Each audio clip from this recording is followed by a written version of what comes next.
Just one thing I want to say about Triple R is that it brought out the child in me.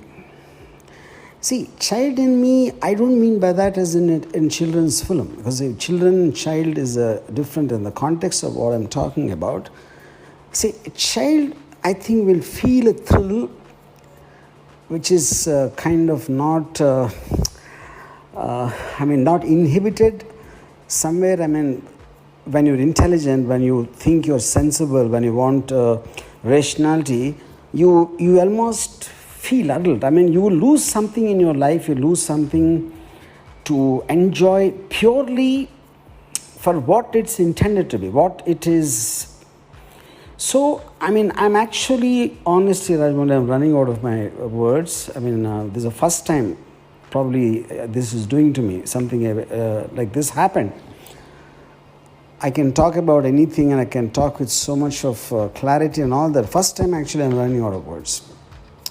So I find it far superior to even Bahubali and Bahubali 2, because see, Bahubali 2 for me still is like, in the range of the Helen of Troy in very early times and Gladiator and a version of that. Fine, fair enough, superb. But Triple R, I think, is something which is, there is no benchmark. When I saw the trailer, honestly, I felt it just is looking, it is going on the border of being a little fake, and maybe the tiger shot and all that, though visually it is stunning. I just felt the advantage of Bahubali, where there's a period film and you can take a lot of things, but this set in somewhere in the 20s or 30s, in more contemporary times. I just had this gut feeling something can go wrong, but how wrong am I, in the whole context? I really didn't matter to me whether this is set in the in certain freedom struggle of whatever those characters are. And just in one line, I want to say, so okay, now the context, I felt there's a fairy tale element involved. There is something like the little girl being kidnapped, which is not the thing for me. But the sweep of the narrative, see, the visual, of course, is mind-blowingly fantastic, nothing unlike anything I've seen before. But even the narrative sweep, I think, is unique in the context. You're a person you just love. You love a frame, you love a visual, you love an emotion attached to it. And it is so, obvious in every frame. It's like a brush strokes of a great artist, though I'm not into paintings. So which is the reason I'm once again saying that I'm just running out of words. Now, for me, the actors, somewhere in the reports I heard that CHARAN's character is better or something. I think it's nonsense. I think I can't pick out, because every time anyone is there, it's working as well. One, I wouldn't say one is better than the other. One is as good as the other in the context of whatever the film is talking about, the character's requirement or whatever you call. And the action sequences, I don't even know how to talk about it. Each and everything. I really don't believe there's a parallel. I am not a big superhero fan of a superhero franchise, the Marvel comics and all that.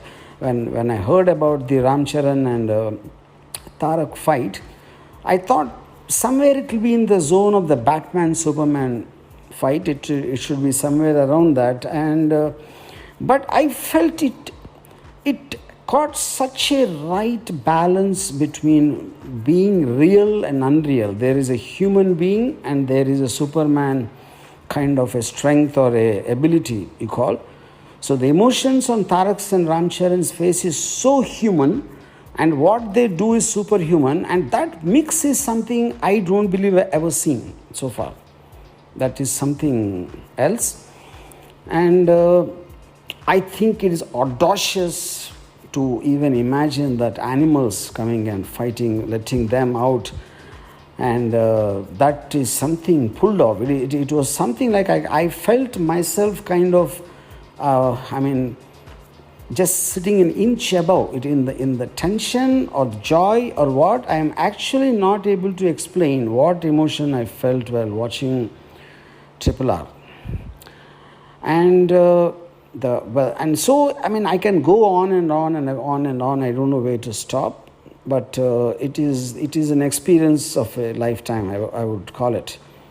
And I would find it far superior to any of the Marvel films, because it is creating its own exoticness, it's creating its own ambience, creating its own atmosphere, which is something I actually felt like, I don't remember in the last 30-40 years me enjoying like a child. It just I became a child while I was watching. And like a very beginning of this voice note, I already said, child and children are different. They're two different points. And lastly, I just want to tell you this, Rajamouli, you are a wealth not of Telugu industry, not of Indian industry. You are a wealth of the audience. You're born for the audience, and me and many millions and millions of people. I think we are so glad that someone like you have come upon this earth to have a dream, to dare to dream, to have the passion and the patience to make it realize, and coming on the silver screen and subjecting us to this, again I'm out of my words. This is a treat of a lifetime. I just love you for this. ఇవి ఈ వీడియోకి సంబంధించిన పూర్తి విషయాలు. ప్రతిరోజు తెలుగు వార్త విశేషాల కోసం మా తెలుగు స్టాప్ ఛానల్ని సబ్స్క్రైబ్ చేసి గంట నొక్కడం మర్చిపోకండి. ఫేస్బుక్, ఇన్స్టా, ట్విట్టర్, డైలీ హంట్లో తెలుగు స్టాప్ను ఫాలో అవ్వండి. నిరంతర విశేషాల కోసం తెలుగు స్టాప్ వెబ్సైట్ను చూడండి. యాప్ని డౌన్లోడ్ చేసుకోండి. అన్నీ సులభంగా తెలుసుకోండి.